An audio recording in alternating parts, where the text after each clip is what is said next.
Hello and welcome to the Rooted Business Podcast. I've got my friend Theresa Lear Levine on today, and we are going to have a conversation about harnessing the power of pleasure to overcome your personal struggles. So Theresa is an entrepreneurial mom with ADHD. I asked her on because she has just turned her life experiences into a powerful guide for self-discovery in her new book, Becoming More Me. Theresa's journey is an inspiring narrative of resilience and self-empowerment, and she shares with us her unique approach to overcoming life's challenges. She speaks specifically about some of the challenges she's had in her marriage and impostor syndrome, and she does that through a technique called emotional freedom technique, otherwise known as EFT. Now, EFT is something that I've been familiar with. I've had a couple of sessions in, but it was really lovely to just dive into this particular nervous system tool with Theresa because she's just such an expert on this particular modality. Another thing that I think would be interesting for listeners is I know several of you are out there with a book baby, whether that's in your heart and hasn't come out into fruition yet, or it's something that you are actively working on. And Theresa has just written and published a book. And so I asked her to shed some light on the intricacies and challenges of actually bringing a book to life. And so she's going to talk about her personal process. She talks about the importance of supportive networks, and she really gets into how EFT has helped her overcome procrastination and release some of the emotional pain that she's experienced through this book writing process. She gives us a intimate look into how she uses EFT to challenge negative thoughts and cultivate joy in her life. We explore the healing potential of EFT and how it can be used to reframe our perspectives, gain compassion, and instruct our bodies on what they need to do for healing. And that's something that I really love about this modality, is it's not something that is going to quote unquote fix you. It's really about helping your body feel safe enough so that it knows what to do with that information, which is it works to heal itself. A little bit more about Theresa is she is a EFT master practitioner and a hypnotherapist who implements a unique and integrative approach to nervous system regulation, subconscious mind work, law of attraction, and energy strategies. If you want to learn more about her book, you can find that at theresalearlevine.org. That book is called Becoming More Me, Tapping into Success, Subconscious Secrets of an ADHD Entrepreneurial Mom. And it was born out of her true passion. I think that you can really hear that come through in this episode. And it's her true passion to help other like-minded women on their quest to ditch anxiety, limiting beliefs, and past trauma. I hope you enjoy this conversation. Hello and welcome to the Rooted Business Podcast. I'm really excited to have Theresa here with me. I've been on her podcast, and now we get to share your magic and wisdom with my people here on my podcast. And I'm really just kind of excited to just flip the interviewee roles here, because I feel like I got to share a lot of my philosophies around spiritual entrepreneurship, and now I get to flip the script, and you've got a new book that's coming out, and I'm just so I've been bursting to hear what that process was like, what that book means to you, what that gestational birth process has been. And because you're a nervous system nerd like myself and many of my listeners, looking at the process of writing a book through the lens of nervous system regulation is something that I'm just like, oh, that's like just a juicy, yummy topic. So thank you for being here.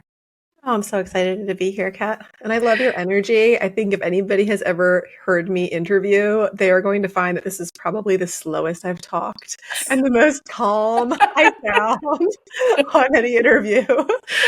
You bring down my ADHD, let's go, go, go, go, go kind of frequency, a nice notch. So thank you for that. Oh, I'm just, yeah, I think just to dive straight in, thank you for that reflection. But I feel like I'm really energized and wanting to hear so much about your book. So can you start out by just sharing a bit about,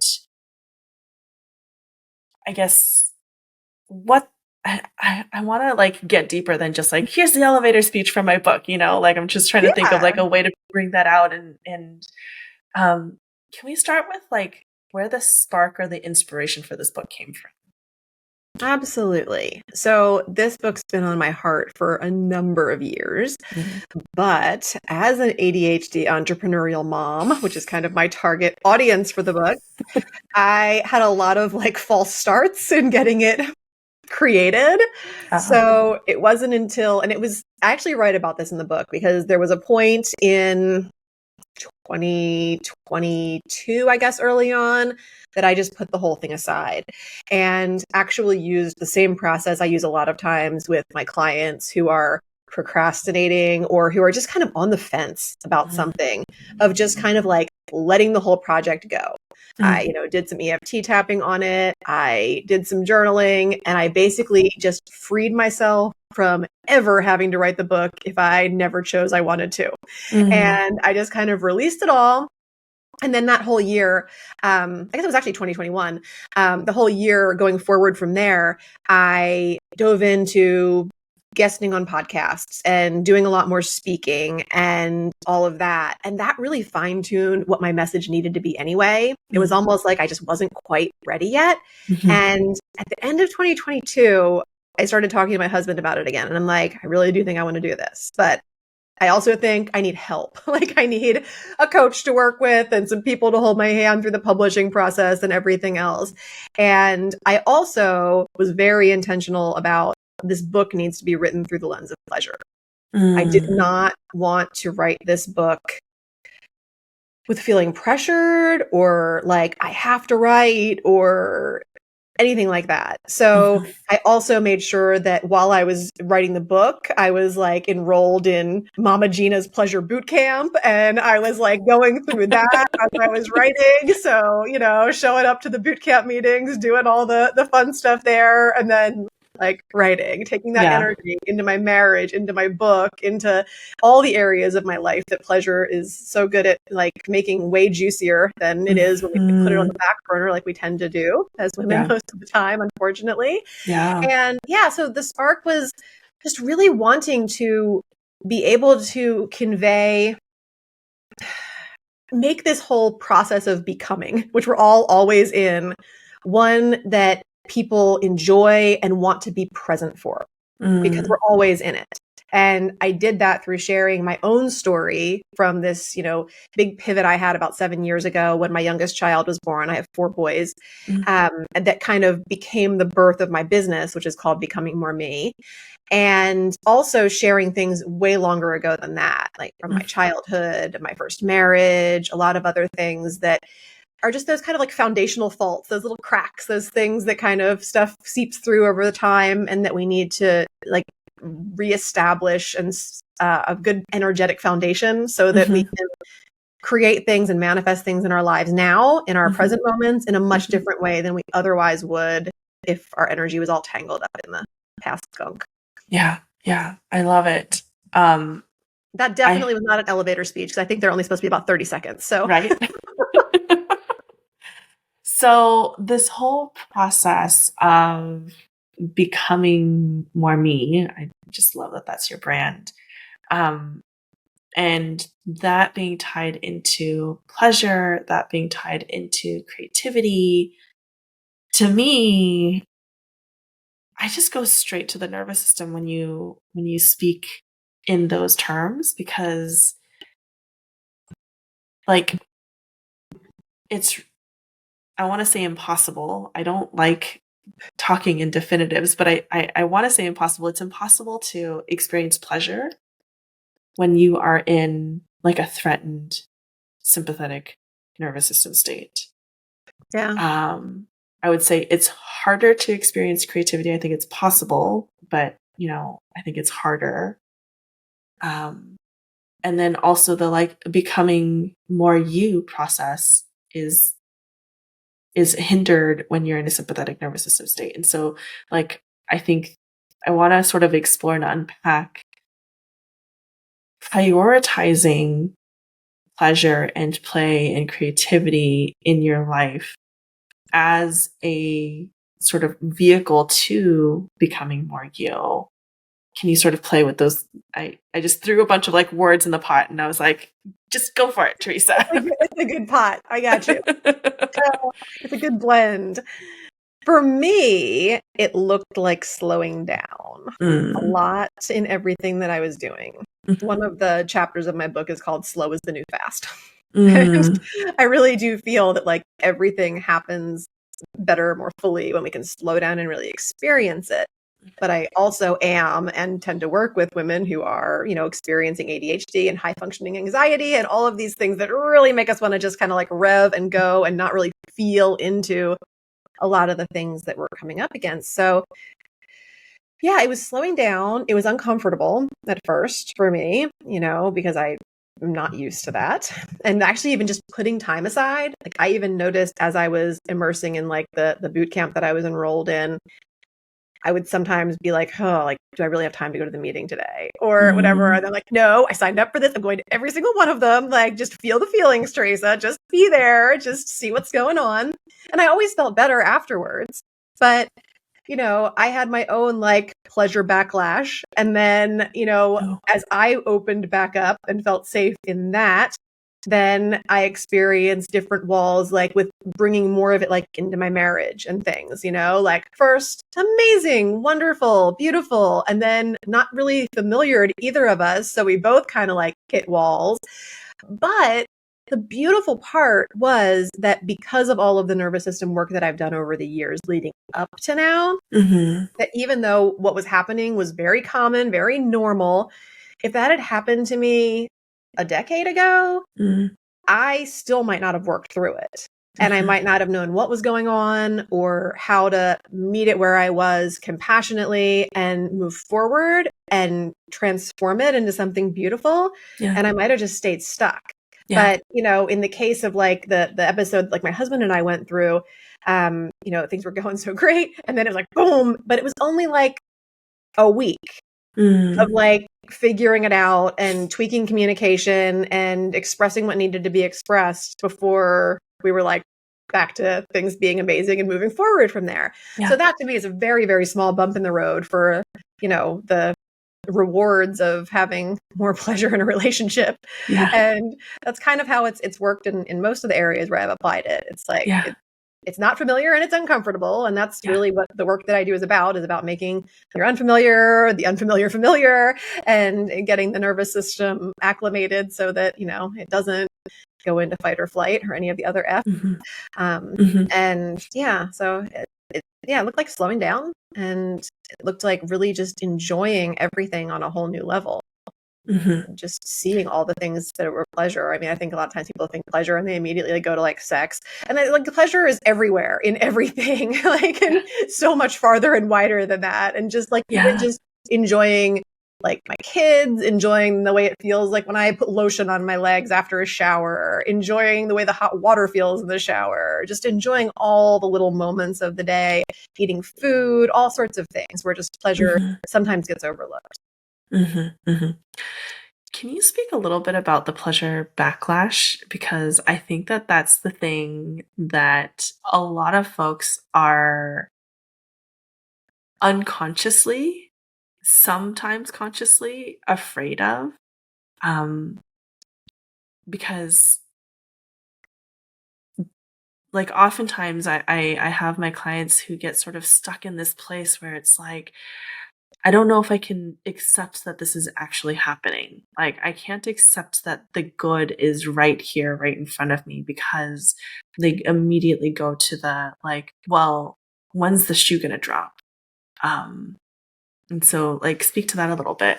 Well, and that's a lot like what I think pleasure backlash feels like too, only you're actually doing the things that are going to help you to feel better instead of avoiding them because you're afraid of that being the case.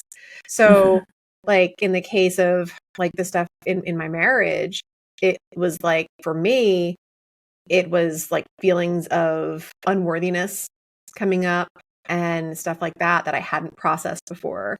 Or, things where it was like, oh, how could we have like lived without this for so long? And like now we have it. And like, what if it's gone again? That kind of stuff. So just feeling uncertainty, which, is normal with everything because there's not a whole lot that's certain for us.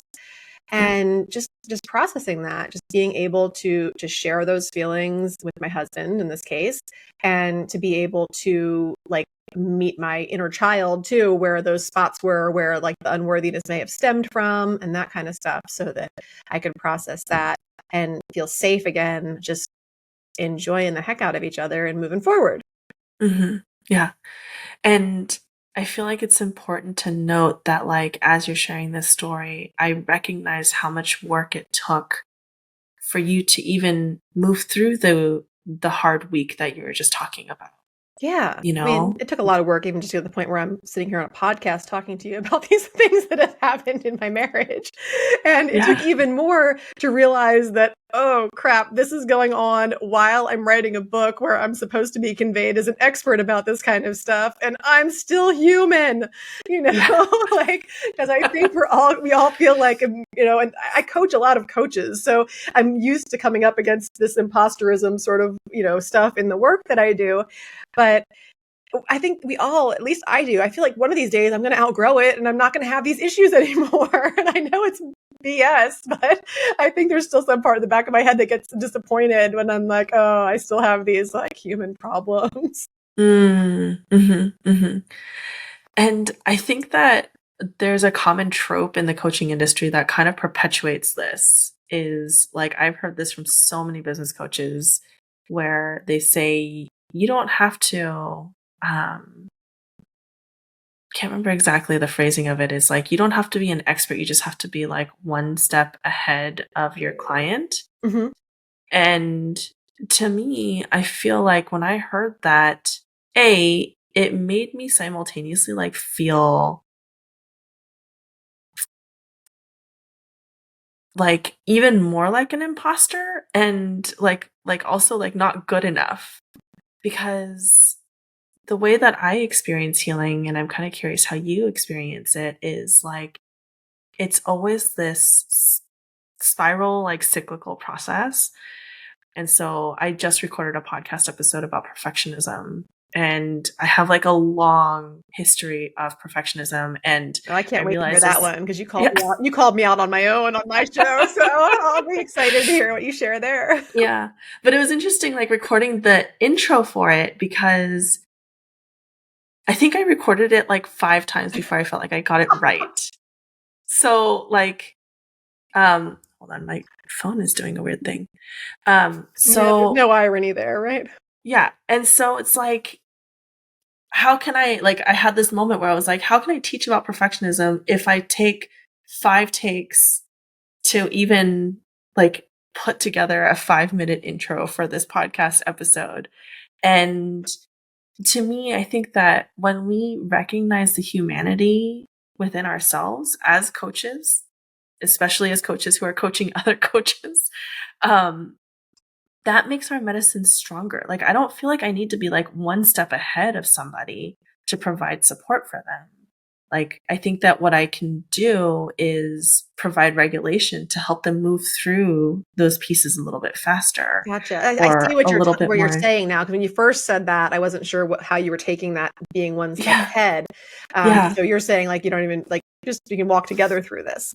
Yeah. Yeah. Yeah. I feel the same Um, way. And I also feel like, I mean, it's not really ahead or behind anyway. I feel like yeah. everybody's right where they're supposed to be all of the time. But I guess I never processed that particular way of looking at things the same way that you did. And that always kind of made me feel a little bit better about being human when I heard it, Yeah. like that I only needed to be one step ahead. Because to me, that just meant like I just needed to know something a little bit more. Didn't really mean ahead or behind, just kind of like, maybe I've done this and gotten a little further along in it than somebody else. So I have something that's valuable to them. Mhm. And that always made me feel a little bit better because it's like, well, even if that thing just happened yesterday, I can share it with them today. And here we are, and they're Mhm. getting Mhm. value and my experiences are helpful. Yeah. And I think that that's valid and true, like both ways of looking at it, you know? And to me, like, it's just another form of like, can we take the hierarchy out of this? Like, can we, Right. Yeah. really just sort of look at each other as human beings who are all trying to do the same thing. And like, yes, I might have a little bit more experience in one particular aspect or another, but really, I feel like what both of us are providing for our clients is not like advice of like, this is how you should do it because I'm 2 steps ahead and I can see what's coming down the line. No It's more idea. about, yeah, it's more about regulation because like for me, when people find their own sense of safety and regulation within themselves, they come up with like the craziest, most awesome ideas that I could have never come up for them. Yes. And to me, that's where the magic of coaching is. Absolutely. Yeah. That's why I think, helping people to develop intuition and self-trust and really get in sync with their gut is one of the most helpful things that I can do or provide. And I totally feel the same way about like taking the hierarchy out of it. I feel like a lot of times, I talk with people who want to kind of get rid of their negative emotions as if we could just, live on one end, not the other. And, there's not like just because it's a negative, quote unquote, emotion doesn't mean that it's not valuable and doesn't make it bad. We don't need to get rid of it. And we would never appreciate the quote unquote good ones if we didn't have the bad ones. So, we need them all. And, I say it a lot in my book that it's not a before and after story because, it's just a continuation, even when I'm talking about like the way my life really shifted a lot when my youngest was born and kind of the different breakdowns that I had, even as we like entered into the pandemic and stuff. My life was pretty awesome and blessed before and also pretty awesome and blessed afterwards. Did some things change that I like more now? Yes. But I also had plenty that I appreciated and loved, prior to those changes. So it's not really before and after. It's just different times in my life. Yeah. I love that. I feel like that also takes the hierarchy out of this sort of culture that we live in is like, we love the before and after story and the transformation story. And it's like, well, like, does that make my transformations or the sort of like light bulb moments or the, challenges that I'm working through today less valid because it's part of my after story? Like, no, it's all part of the same continuous story. Yeah. No, I like the resiliency story where, through everything that we've been through and everything that we've become these like more resilient beings that, in the case of the story that I told, that can bounce back from something difficult in a week's time instead of, a year or longer. And that is where I think that the real value is in living in my life presently versus, 10 years or more ago. Yeah. That I was a lot less resilient. Yeah. And that resilient story. I was resilient. I was really amazingly resilient, just not quite like I am now. Yeah. And part of that resiliency story is also like an integration story is what I'm hearing, of like actually being able to use those tools, of actually being able to find that safety, of using your communication tools, of recognizing where, some of this is childhood stuff and some of it is like being overlaid onto present day. And to me, that's like a huge aspect of resiliency that doesn't get talked about is integration. Because like oftentimes I think that resiliency is often framed as like an override story, Right. And that's not what you're talking about at all. It's a beautiful integration story. Yes, absolutely. I even, that's kind of how I pull things together at the end of my book is that, things aren't, it's not about balance. It's about integration. And, the balance is mythical, but the integration is definitely possible and has some really potentially beautiful results to it. Yeah. So you've talked a little bit about the gestational period of your book. How has it been in the birthing of it, or the multiple stages of birthing it, I suppose? Yeah. So I technically started this time around in March, I think was this year. So, I mean, this has all happened since March. I'm talking to you. It's like the first couple of days of October. So pretty short. And I said to my husband the other day, I'm like, if I ever get crazy enough to do this again, like, please tell me I cannot do it in less than 9 months.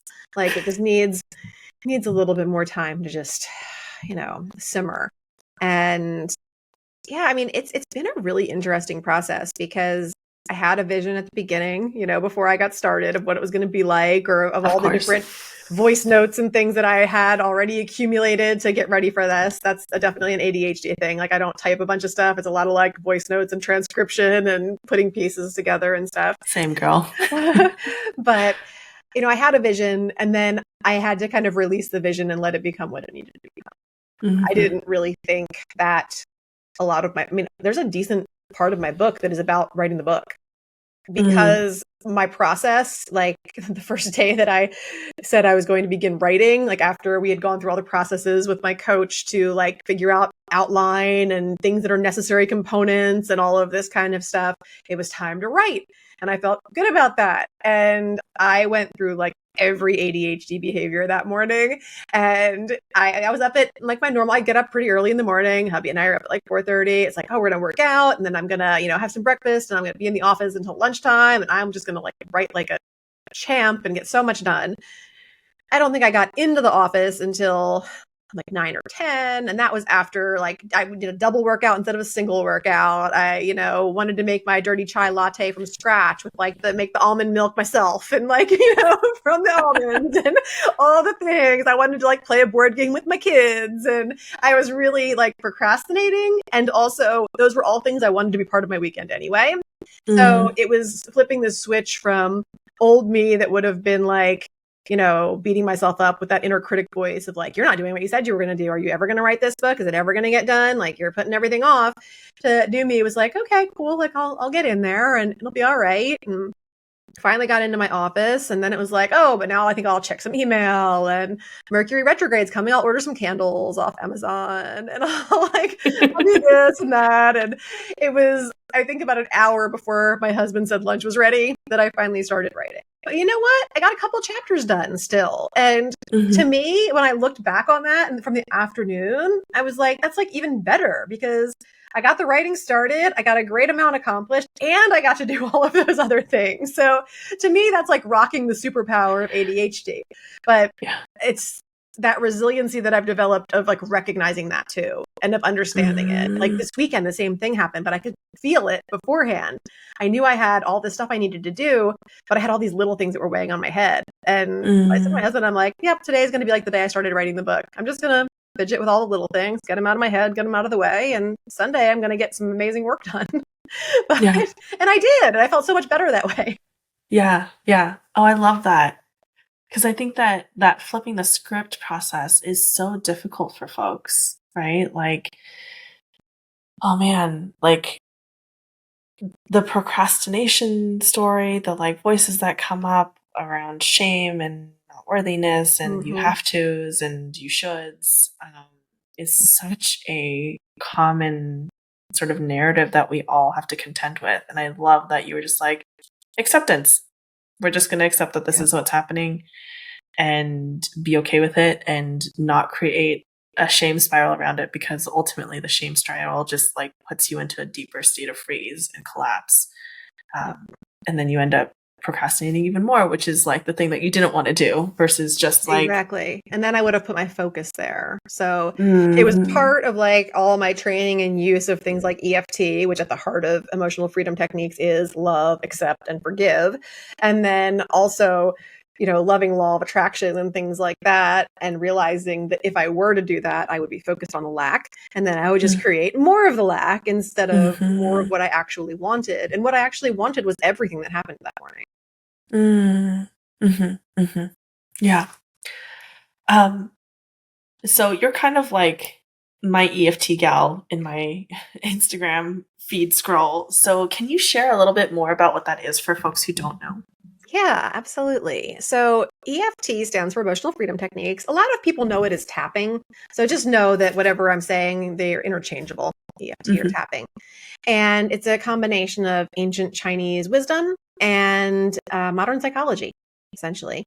And we use the meridian points in the body that would be used for like in your prior trade of acupuncture, you would use those so that you could, access the energy, unblock things, all of that kind of stuff. We do the same thing by tapping on them, but just with our fingertips instead of needles, while talking about the issue at hand. So it gives a voice to the issue. And it all sounds kind of like woo-woo when you just hear about it that way. But what actually happens is that while you're tapping these points and speaking about the issue, you're sending a signal directly to your amygdala, where fight, flight, freeze, flee, fawn. Am I missing any? Collapse. I feel like there's always more F's, but where that all happens. So we get to calm the amygdala down and release the energetic blockages around whatever it is. So this is a technique that is scientifically proven to be effective on anything that you can feel. So that means physical pain, emotional pain, things that happened long, long ago, things that you're future pacing and worrying about happening that might never happen, anxiety, or things that are happening presently for you, physical or emotional. And it's really phenomenal. I mean, I'm no scientist and I don't conduct any of these research studies, but there are countless research studies out there that you can look at that show you the efficacy of this. And I mean, down to like an epigenetic level, like you can actually change the way that your genes express with this. It's really, really powerful and also really, really simple. And I love that it's that easy. I mean, I had this calling to become a master practitioner after I went to a retreat where I was sick. And I got sick on the way to the retreat, and we were working on anxiety as a group. And I say as a group, and I emphasize that because EFT loves specificity.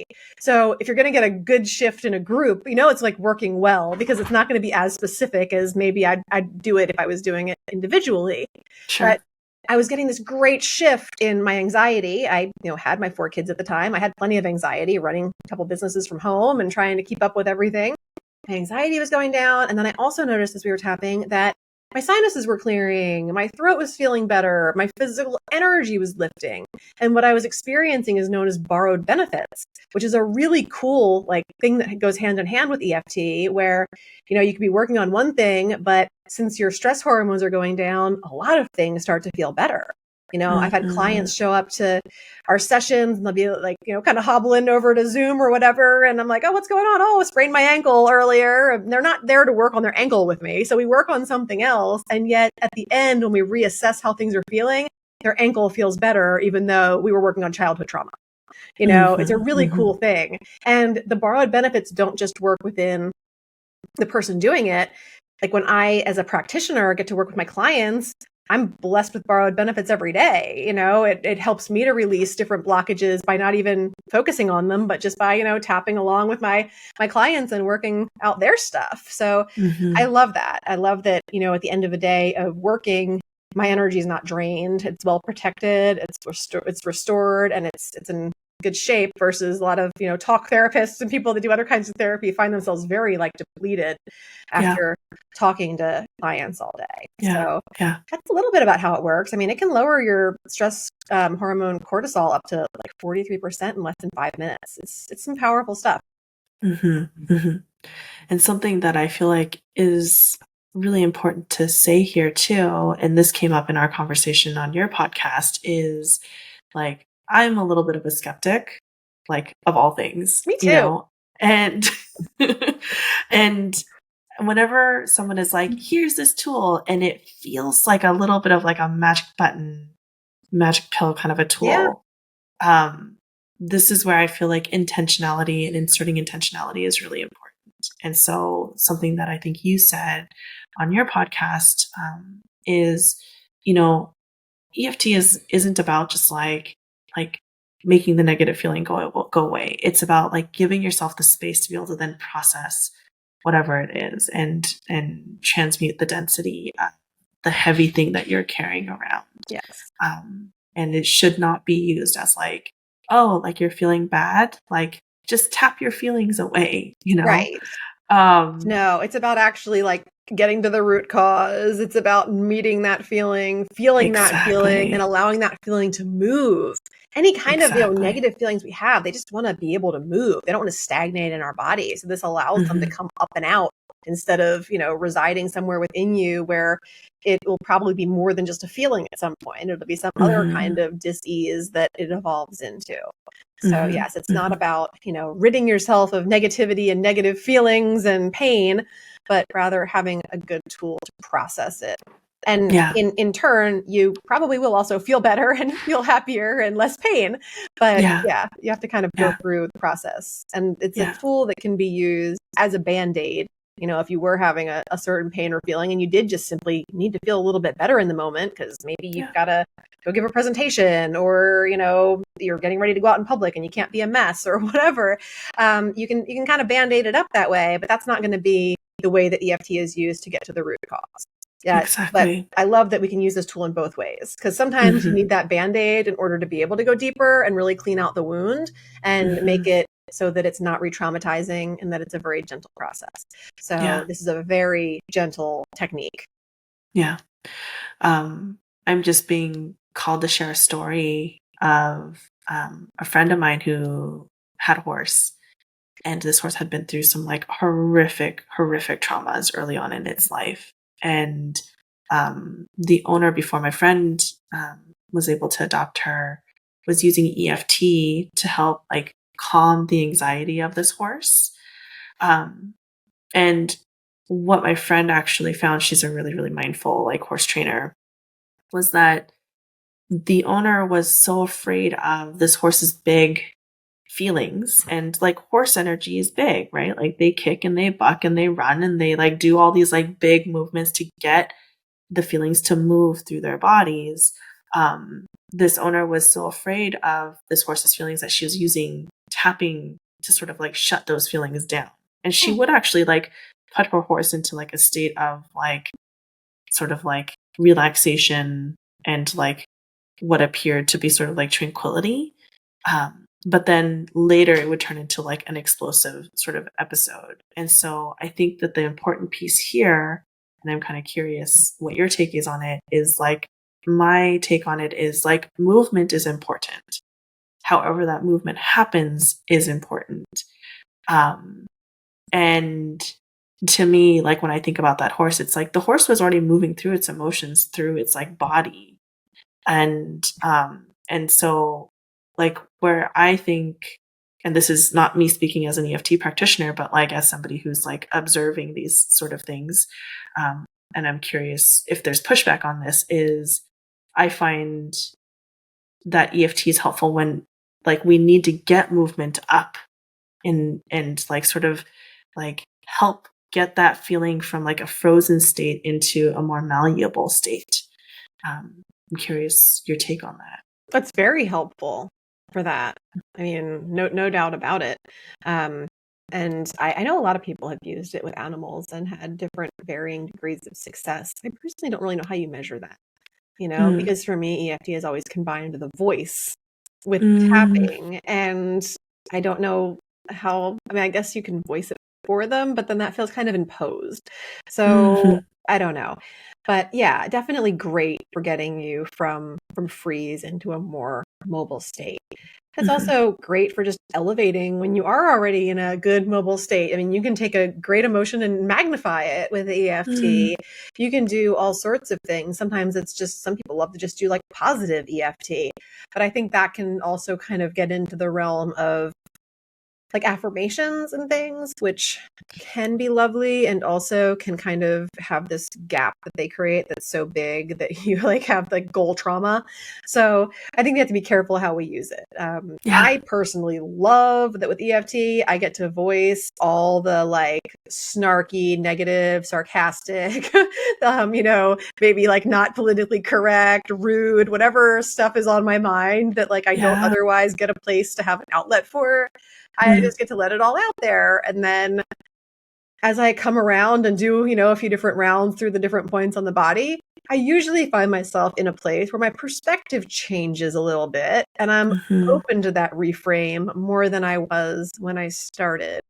I would just say, like, to me, it kind of feels like, especially when I'm working on something that's like a dysregulated kind of a feeling, before I do a round of EFT, it's like I just showed up at this concert. Want to be there. It's a great concert. I've got a front row spot. I'm like kind of jammed up against the stage, but like people are stage diving and like the band's moving around on top of the audience. And it just doesn't feel like, it's like, what's going to happen next? And I feel kind of like unsafe. And then when I do a round of EFT, it's as if I have like lifted it up into like the club level seating. And, it's like I got a bathroom right there. I can go get myself a drink, grab a pretzel, whatever. I can take it all in, see everything, be present for it. And I feel really safe. And I just have this whole new perspective on the same show that I was like getting clobbered at a minute ago. Yeah. And I think that that's the intentional space that you were speaking about on your show, is like it gives you a chance to sort of gain a higher perspective, which is really hard to do when you're in a sympathetic state. Like when we're in sympathetic, we're sort of like laser focused and like tuned into a singular experience. And having a tool like this where you get to sort of reliably like move out of that like hyper focused, laser focused sort of perspective is so helpful. Yes. It's also really fun to use from like a surrogate perspective, like if you're having conflict with somebody else or what have you, or even past memories that involve other people, to use the EFT tapping to tap from the different perspectives and the different energy of the other people who are involved, because that really helps you develop perspective and compassion and understanding for what the other also might have been experiencing at that time, and really reframe in a whole other way. So there's a lot of fun ways to use it.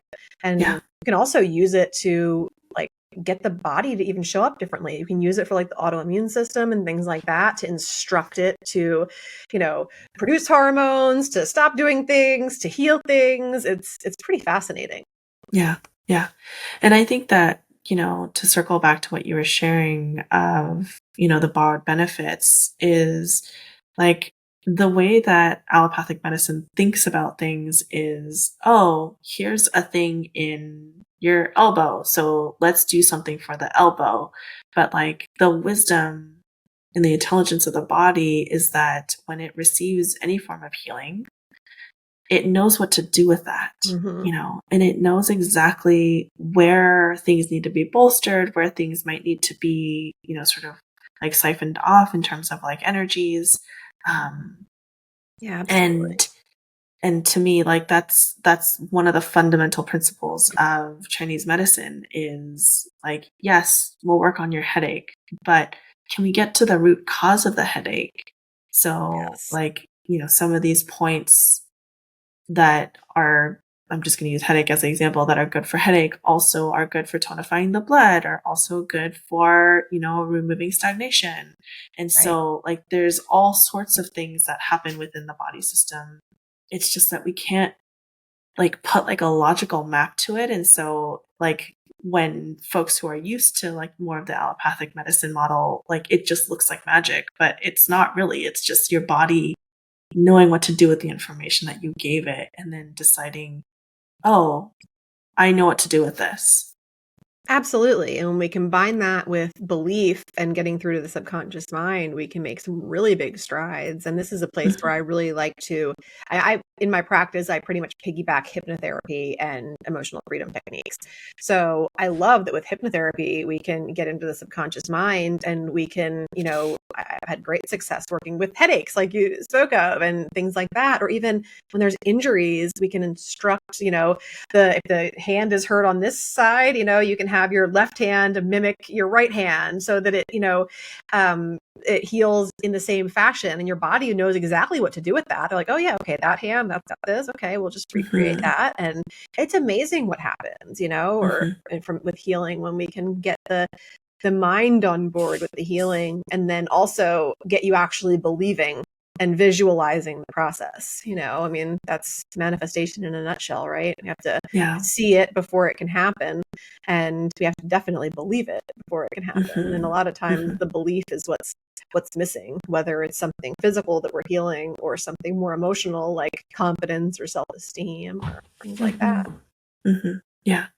And I think that, what you're saying is so true. It's like if we can get the mind on board with the body, and, it makes me think like, well, it's not a coincidence that, allopathic medicine sort of likes to keep those things separate, is part of the reason.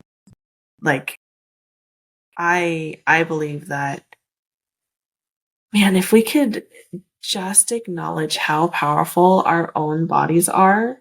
Like there's just so much that can get unlocked, um and it would make allopathic medicine look really like infantile and juvenile in comparison if we really fully were able to get like our minds to really understand that our bodies are truly working for us instead of thinking about our bodies as something that needs to be controlled and fixed.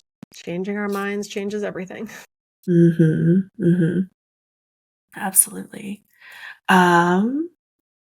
So just trying to think of where I want to take this conversation. I feel like there's a couple places that I want to play.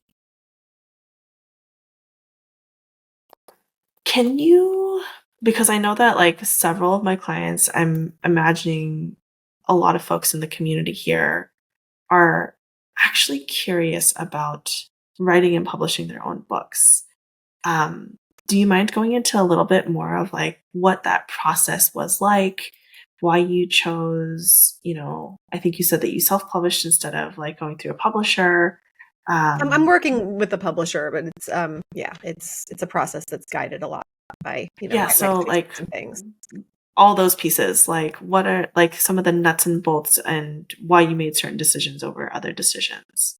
Yeah. So the process itself, I mean, I joined a container. So I am working with like 4 other authors in this container. We're all like have very similar launch and release dates for our book. So it's been nice to have the energy of other people's writing, whether it was similar to what I was writing or different, to be able to support and also bounce ideas off of and things like that. And the actual writing part of the process was shorter than I would have liked it to be. And I actually asked for deadline extensions because it just, we did a lot of like the ramping up to writing before the summer. And then with 4 kids and summer being like a time I really like to be with them and had vacations planned and other things, our start date for writing was pretty much mid-June when my kids got out of school. So, and the writing part, believe it or not, was like 3 weeks.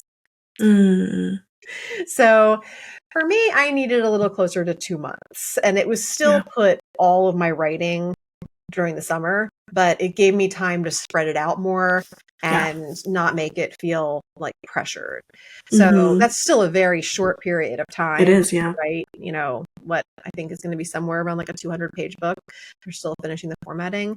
And then, from the time that you get it done, the first draft, that was the most stressful part for me, I think. I think I probably felt the least pleasure in like that last weekend before I had to hand over the script that I knew like, oh, everything's supposed to be in here. And, I didn't really, I did actually make a significant amount of changes even after that point. But of course, it's difficult when you've never been through the process before. You just can't. You don't know what you don't know until you know it, right? Exactly. So, and I didn't know what editing was going to be like. It was a few rounds of editing. So, you had to hand it over and you take your hands off of it. In the meantime, my head's still going, oh, you forgot this, you forgot that. So I'm like making notes on another document now or making other voice notes of things I need to do when the first round comes back. And then the first round comes back and then it's a whole bunch of like, when you correct you put comments on like a Google Doc or a Word doc or what have you. Just hundreds and hundreds and hundreds of comments to go through, accept, decline, request revisions, whatever the case may be. And then we do that for another round. So yeah, that editing was tedious, not my favorite part. And then we go into formatting, which is where you make it actually look like a book. So, and again, it's handing over like, this is definitely the final manuscript, go take it, but it's also not the final manuscript because I still made changes. Because once I actually saw it come together, I was like, oh, but this would be really good there, or I want that moved there. Yeah. And you really kind of get to see it come together. So we are literally like the last day or two of formatting right now. And now we're working on like the cover art and things like that. So really making sure that the outward appearance of the book matches my vision for it and getting ready to launch. And then of course, when, whether you're working with a traditional publisher, self-publishing, or working with another kind of publisher, you need to think about actually like the marketing and the launching and things like that. So, I put together a free 8-week program in my community that's going on now and will go on through the book launch, where every week I'm like reading excerpts from the book and expanding upon lessons in ways that the book doesn't touch upon, and really kind of, piquing that interest and sharing a lot of, information, and also offering coaching. So as people have questions about this, I'm like personally coaching in the group and things like that as we're getting ready for this, and just trying to get ready for that launch day and having like people that are excited about purchasing the book and everything else, which is, it's a collaborative effort. It's part of the reason why we're taping this podcast now, because you were supportive about this and you were like, cool. So this is part of my podcast launch book tour. And, I'm probably have 20 some podcasts I'll be on from, September through the book launch, where, we're really just getting people fired up about that and making sure that those podcasts are coming out around the same time, kind of, sort of, that the book comes out. And I know that's going to be immensely powerful too. So that's just kind of some behind the scenes stuff that, you want to do everything you can to make what you've been working on and putting your heart and soul into successful. And make sure it reaches the right people. What's that? And make sure that it reaches the right people. I mean, this is kind of like my love letter to the people who I know are going to absolutely adore the work that I do. If the people that resonate with this are going to definitely resonate with doing this kind of work and making these kind of breakthroughs. So I know that putting my own story out there on the line, and my own feelings and my own processes and ways that I've been able to, approach challenges differently and make different breakthroughs is going to be really powerful and helpful to people. So, and then in the coming weeks before launch, I have to create all the resources, because the book has like, every chapter has a different like QR code or thing that you can scan to get like an EFT round or a video on this or all that kind of stuff. And that stuff's not even created yet. So, it's a multi-layered process and multimedia, it sounds like. Yes. But I'm really glad that I committed to doing it. I'm really enjoying it. I am making sure the pleasure gets into all the different parts of it. And even when it gets stressful, I just remind myself, it's my process. If I want to, we're looking to launch at the end of October. The date's not firm yet, but it'll be the end of October. But you know what? If things go a little bit weird, I'll just launch at the end of November. Like it's not set in stone. So I keep reminding myself I don't need to let the stress build up. Yeah. I'm just trying to think of like a couple points at which people might have questions. And so like I'm sort of even thinking of like these like forks in the road of the decisions that you've made with this whole, like the actual, like not the writing process, but the like, I want to get this book out into other people's hands process. So the first fork I see is DIYing it versus being supported through a coaching container. Like, what was some of your thought process as you were deciding, yes, I want to be in a coaching container to help this move forward?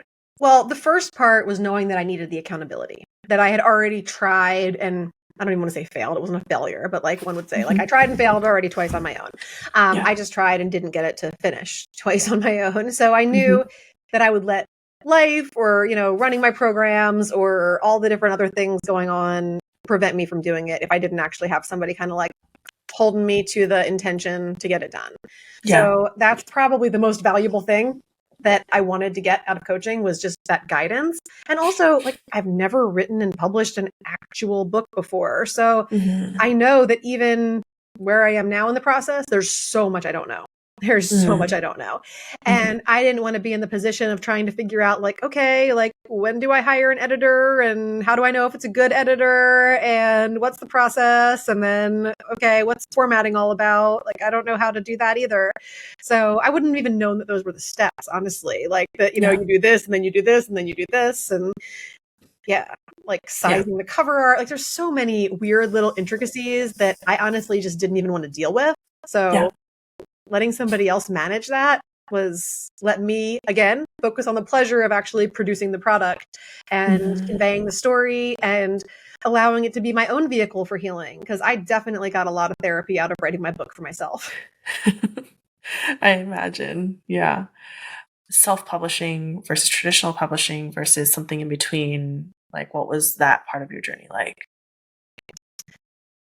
I don't see how it's a whole lot different to self-publish versus working with like a publishing house slash book Okay. coach, except that the guidance is there. I mean, I guess I could have done all of these steps and put it all together on my own. There's probably, and I read a bunch of books. There's great books about writing books out there, of course, and I read most of them. I just didn't feel like actually doing the steps myself. I wanted to be able to just hand it off and not have to like Yeah. look for the different people to do the different things or manage the process myself. Nice. So yeah, I mean, it'll still be an Amazon book, it'll be on Amazon. And I might get it into bookstores also, but that's like a part of the process I haven't even gotten to yet. So we're going to launch first and foremost on Amazon and, hope to be an Amazon bestselling author and all of those little things that we shoot for when we're putting books out into the world. And I go into the recording studio tomorrow. I'm going to create an Audible version of it also. So Yay. that was actually very, very important to me. As an ADHD woman, because I don't read books. So Same. It was kind of weird and ironic to me that I was writing one in the first place, and also extra ironic that I was going to have to read it, I don't even know how many times at this point, in order to do the editing and figure out, like, is this right? Does this sound good? You get to the point where like words don't even make sense when you've read them so many times. Like, is this even English? I don't even know anymore. So yeah, the process was kind of funny to me because I really, unless something is not available on Audible and it's an absolute must read, I listen to lots and lots of books. I mean, I read several books a week normally, but they've got to be on Audible. So I said if I was going to write a book, there was no way it was not going to be available in audio. Yeah, I love that. I'm the same way. I was just talking to my best friend the other day and being like, is this just me getting older, or like what is it where I can't just like sit down and like read a book? I have Audible subscription and I listen to Audible constantly, but it's just like I'm knitting or I am cooking or I'm, in the kitchen or cleaning. Like it's just, my brain does so much better. And also it appeals to, I know that like I personally have less of a visual learning style, more of an auditory learning style. And so it's always helpful when you can reach people who have different ways of processing and absorbing information. So thank you for I'll be getting the Audible version of it. Awesome. Well, I'm hoping that it's going to turn out well. That was kind of my own thing that I decided I wanted to do. Not part of the container that I was in, but I was like, I got to do it. So I'm excited.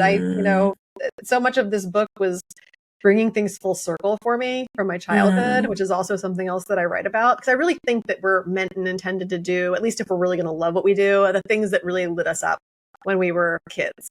Yeah. And for me, I remember like literally creating a library with my friends. Instead of coming over and like playing with Barbies and stuff, they would come over and we would write books. And, I had a card catalog and everything. My dog's here like trying to say hi to me.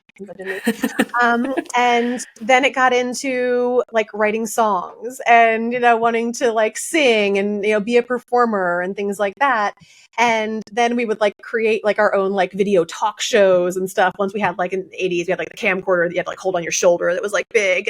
And I still have all these recordings, but like my life has come full circle in that, I have a podcast, which is kind of like a talk show. And I when I write EFT or hypnotherapy rounds for clients, it's like writing them a song that feels their heart and soul. And, and then writing a book is like bringing my library back to life. So all of these things have been full circle for me. I love that. Also, I love that your dog is just like the biggest snuggle bug. It totally is.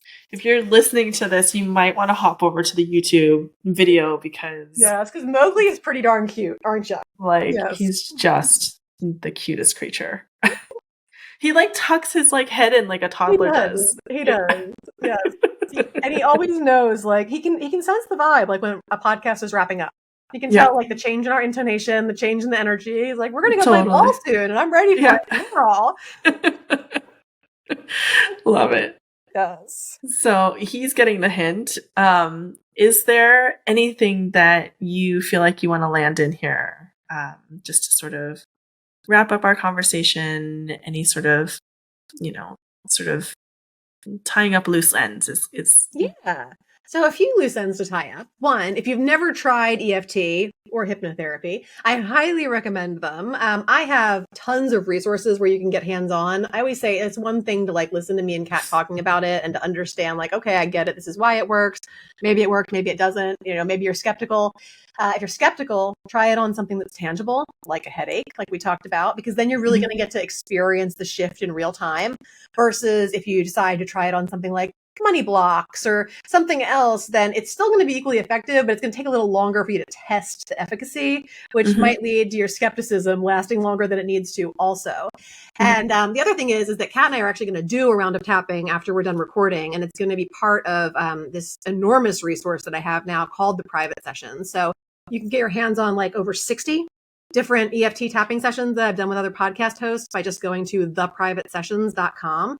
And that'll be there for you. And you can choose any topic that you want to tap on in there. It's probably been covered in those 60 sessions. And we'll just tap on whatever it is that's near and dear to Kat's heart today that she wants to work on. And you'll just have to go over there and see what it is and tap along with us. So that's a resource that I love to give. Yeah. And you're actually catching me on the perfect day. We've had to reschedule this episode like a couple of times now, just life circumstances happening, and you just happen to be catching me on like a day where I actually feel kind of dysregulated because there's a bit of uncertainty about some property that my husband and I want to purchase. And so that is what Theresa and I are going to be talking about. So go check out her library, and then you get to sort of be behind the scenes of me working through some of this dysregulation with her. Yes. I feel like my dog has been doing EFT with me because he's been yawning over here. If anybody's watching the video, he's yawned like 8 times in the last minute, which is really unusual. But yawning is a very common release and side effect of doing EFT tapping. You can really tell that you're releasing those energetic blockages when you yawn. So yeah. Thank you so much for having me today, Kat. I just really love the conversation and being able to share about these things that are so dear to my heart. So thank you for giving me the space to do that. Thank you so much for being here. And if folks want to follow up with you, I'm going to put the show links. I'm going to put the links in the show notes below. But do you want to say that out loud so folks can just straight get on your Instagram? The best place to find me is by my name. So whether it's on Instagram at Theresa Lear Levine, my website's theresalearlevine.com. You can grab that resource I talked about at theprivatesessions.com, and you can find, links to my podcast and anything else that you're looking for from my website. Perfect. Alrighty. Well, thank you so much for being here, and I'm excited to jump into my EFT tapping session. Thanks.